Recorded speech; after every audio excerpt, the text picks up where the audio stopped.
집을 사주니까 문제네. 진짜 말도 안 되는 소리세요. 자, 이분이 전세금으로 얼마를 뽑아서 줬느냐, 이거를 165번을 뽑습니다.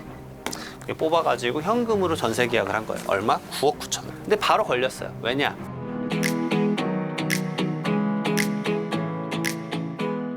자, 그러면 이렇게 생각을 합니다. 집을 사주니까 문제네. 그러면 전세를 주고 전세 자금을 좀 준 다음에 한 2바퀴 돌려서 2바퀴 전세 돌리고 한 4년 있다 전세금 몰래 가져가게 하면 안 될까라고 생각을 할 수가 있어요. 진짜 말도 안 되는 소리세요. 자, 어떻게 잡아내는지 말씀을 드리기 전에 그런 사례가 있었습니다. 2018년도일 거예요. 자, 이거 할 때마다 이제 부모님의 사랑이 정말 끝이 없구나라고 많이 느끼는 건데, 자녀가 전세 자금이 필요하니까 어머님이 이제 돈을 뽑은 거예요. 근데 여러분들 아시겠지만 창구에서 1,000만 원 이상 돈을 뽑으면 뭐라고 하냐? 은행 직원이 물어봅니다. 이거 어디다 쓰세요? 라고 물어봐요. 그러면은 내가 어디 쓸 거야? 라고 말할 거예요. 근데 이거 왜 물어보는지 아세요? 이게 FIU 시스템이에요.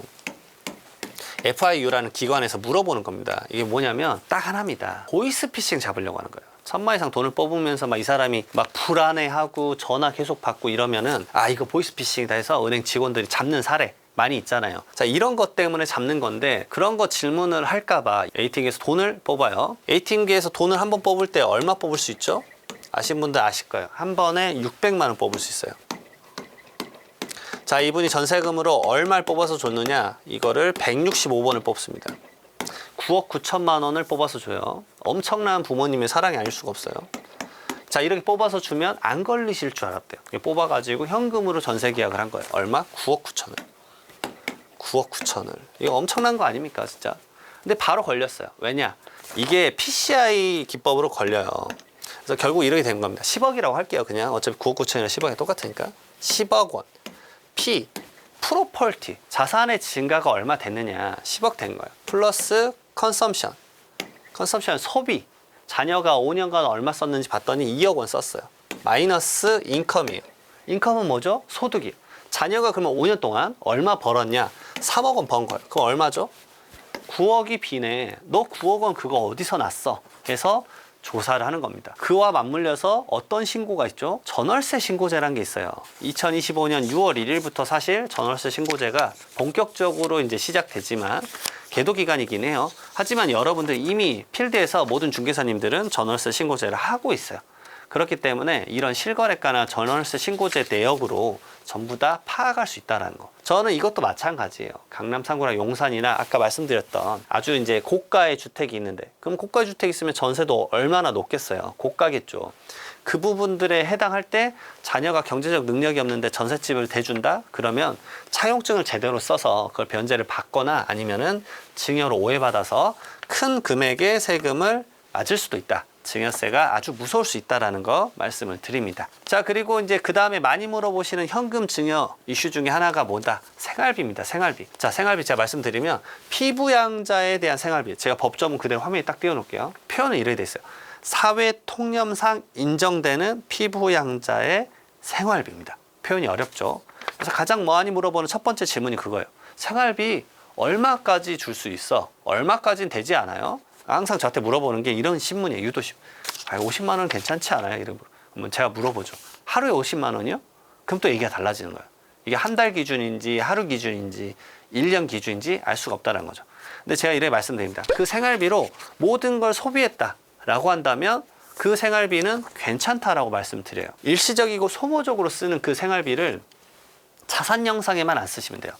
자산 형성이라고 하면 이거예요. 말 그대로 그걸 가지고 갑자기 정기 예금을 넣어요. 특히나 배우자재 줄 때 그렇게 많이 하세요. 배우자 명의로 정기 예금을 넣어요. 왜냐? 예탁 보호 때문에 뭐 5천만 원 이런 거 보호되니까 그걸로 예적금 넣어서 이자를 받으려고 하시는 거죠. 그 다음에 두 번째로는 주식을 한다거나 자동차를 산다거나 오피스텔, 부동산을 사는 거예요. 그러면 안 되죠. 왜냐? 내가 생활비라고 받은 돈인데 그 돈을 가지고 부동산을 샀으니까 결국 그거는 문제가 될 수 있는 거죠. 자, 그 다음에 두 번째는 증여자가 수중자에 대한 부양 의무가 있어야 돼요. 부양 의무라는 건 이렇게 봅니다. 아버지가 자녀에게만 가능하다라고 봐요. 그래서 가끔 이런 경우가 있어요. 할아버지가 주잖아요. 할아버지가 손주에게 줄 수 있어요. 이거는 부양 의무가 없는 겁니다. 왜냐? 아버지가 경제적 능력이 있으면 아버지가 자녀를 부양해야 되지 할아버지가 자녀를 부양하면 안 되는 거예요. 그래서 이런 경우가 상속세나 증여세 세무조사 때 많이 나와요. 할아버지가 손주 학비 내주는 거예요. 진짜 이게 원래 이 정도는 해야 된다고 보는데 그거를 죄다 잡아요. 특히나 이 손주가 외국에 학교 가면 학비가 비싸요. 뭐 3, 4천만 원씩 한단 말이에요. 그거 내주는 거 잡아서 증여라고 추징을 할 수 있다라는 거. 자, 그다음에 하나 더 있습니다. 아버지가 자녀를 주는데 피부양자의 생활비잖아요. 자녀가 본인이 돈을 벌어요. 돈을 벌면 뭐죠? 자력이 있다라는 거잖아요. 자력이 있는데 생활비를 받으면 되겠어요, 안 되겠어요? 증여로 오해받을 수 있어요. 이게 대표적인 게 뭐죠? 우리 흔히 말하는 그거 엄카 찬스예요, 엄카 찬스. 엄카 찬스 쓰면 안 된다는 거예요. 왜냐? 결국은 나는 돈을 버는데 부모님에게 생활비로 카드를 받으면 안 된다는 거죠. 자, 그리고 생활비는 필요할 때마다 직접 충당을 해야 돼요. 그 타이밍에 충당을 해야 되지, 뭐 예를 들어서 뭐 생활비로 몇 년치 걸 받았다, 이런 것들은 좀 주장해서 힘을 잃을 수 있다라는 거 많습니다. 자, 그러면 뭐 생활비 준 거 나 그동안 솔직히 말하면 당신 말한 대로 좀 솔직히 줬어. 그리고 자녀가 그걸 주식도 사고 했어. 근데 나는 세무서로부터 연락 한 번도 받아본 적 없어. 당연하죠. 여러분들 절대 연락 거의 안 받으실 거예요. 그러면 너가 말한 거랑 지금 다르지 않냐? 제가 말씀드릴게요. 생활비를 아무리 줘도 나는 걸려본 적 없다. 당연히 그럴 수 있습니다. 왜냐? 생활비로 큰 아까 말씀드렸던 주택을 사거나 전세 자금을 한다 그러면 바로 포착될 확률이 높아지는 거죠. 근데 일반적으로 생활비 받아서 쓰면은 조사가 바로 일어나지 않아요. 왜냐? 대한민국의 국세청 직원분들 진짜 바쁘게 일하고 헌신적으로 일합니다. 그분들 정말 할 일이 넘쳐나요. 근데 여러분들 그 100만 원, 200만 원 준 거 계속 보고 있다? 불가능에 가까워요. 그게 언제 걸리는지 말씀을 드릴게요. 상속 때 다 걸려요. 상속세 때 다 걸립니다. 제가 이 영상 찍기 전에 앞에 영상 하나 더 있을 거예요. 그 영상을 보시면 좀 이해가 더 쉬울 텐데 상속세는 이런 게 있어요. 돌아가신 날로부터 10년 이내에 상속인에게 증여한 것. 상속인의 대표적인 사람은 배우자랑 자녀들. 그 다음에 돌아가신 날로부터 5년 이내에 상속인 이외의 자에게 증여한 것. 누구죠? 손주, 사위 며느리, 형제. 이런 분들이에요. 자, 이런 분들에게 줬던 거를 상속세가 펼쳐지면은 계좌를 낱낱이 살펴봅니다. 낱낱이 살펴봐요. 그래서 간단해요. 그때 한 번에 걷는 거예요. 한 번에 다 추징을 해서 가산세를 차곡차곡 쌓아놓은 거를 한 번에 걷는 거예요. 그래서 살아생전에 줘도 뭐 전세자금 2억 줬네, 만에 안 걸렸는데 뭐 1억이 넘어가시는데 안 걸릴 수 있어요. 근데 그 증여세는 지금 가산세 포함해서 차곡차곡 쌓이고 있는 거예요. 그래서 상속세 한번 경험하신 분들은 그런 말 절대로 안 합니다. 자, 절대로 안 해요. 왜냐? 상속세 세무조사의 핵심은 사전증이에요. 상속세가 신고를 하면 끝이냐? 끝이 아닙니다. 신고를 하고 나서 9개월 이내에 상속세 세무조사가 있어요.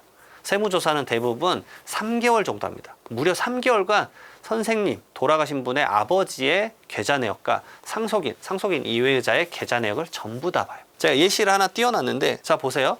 100만 원 이상의 이체 내역 전부 다 올려놨죠. 100만 원 이상의 전부 다 잡는 거예요. 보시면 거의 10년 이전이잖아요. 전부 다 잡습니다. 이렇게 전부 다 잡아가지고 딱 말하는 거예요. 다 뽑아가지고 주는 거예요. 소명해 오세요. 주셨네요.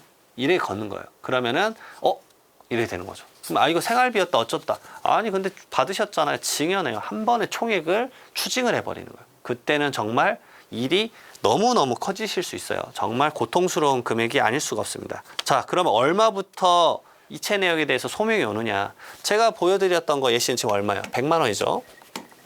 그래서 가끔 많은 분들이 오해하는 게 100만 원 이하는 안 보겠구나 라고 할 수 있어요. 제가 최근에 또 세무조사 하나 클로즈를 했습니다. 거기서 이거에 포착이 됐어요. 10년간 매월 2만 원씩 청약저축 넣어준 거 다 걸었습니다. 그러면 해봤자 얼마예요? 240만 원이잖아요. 거기에 상속세율 해가지고 얼마를 추징을 했어요. 그런 경우도 펼쳐집니다, 여러분들. 제가 5만 원짜리 백수값도 소명한 적 있어요. 여러분들 호락호락 생각하시면 안 돼요. 결국은 이름이 이제 걸리면, 왜냐면 이분 같은 경우는 형제였어요. 근데 형제 이름이랑 본인이 자주 즐겨가던 고인의 백숙집 사장님 이름이 같았어요. 그래서 그 10년 치과 하니까 얼마였냐면 전체 해봤자 720만 원. 이거를 추징하려고 하셨어요. 소명을 했어요. 진짜 여러분들 실제 경험하면 학을 뗄 수 있습니다. 제가 그래서 예시를 하나 드릴게요. 돌아가시기 전에 언제냐? 10년이라고 했잖아요. 제 모든 조사나 경험을 통틀어서 가장 맥스치 채웠어요. 9년 11개월 28일 전에 증여한 게 걸렸어요. 이걸 하면서 이제 좀 증여나 이런 것들에 대해서 관념을 말씀드릴 건데, 자, 이때 얼마를 줬냐면 말 그대로 전세하라고 3억 원을 줬어요. 그러면 9년 11개월 28일 전에 증여세를 계산을 해야 돼요. 그럼 증여세 자체가 얼마? 9천만 원입니다. 자, 그 다음에 가산세. 무신고 있잖아요. 가산세 1,800만 원. 자, 그 다음에 납부 불성실 가산세. 제가 말씀드렸죠. 연에 한 8% 정도씩 쌓여요. 왜냐하면 0.02%가 매일 쌓이거든요. 그런데 얘가 가산세가 10년치잖아요. 얼마 정도 될까요? 얼추 100만 원 잡으면 얼마냐면 가산세가 9천만 원이에요. 자, 이 증여세는 증여세대로 내는 거예요. 자, 그리고 얘가 상속재산에 얹어져서 적게 낸 상속세 이제 내야죠. 그럼 상속세가 얼마? 적게 내가지고 그 차액 부분이 6천만 원이었어요. 자, 그리고 가산세 내야죠. 과소신고했으니까 600만 원. 그 다음에 납부불성실 가산세 내야 돼요. 이것도 얼추 한 600만 원만 잡았어요.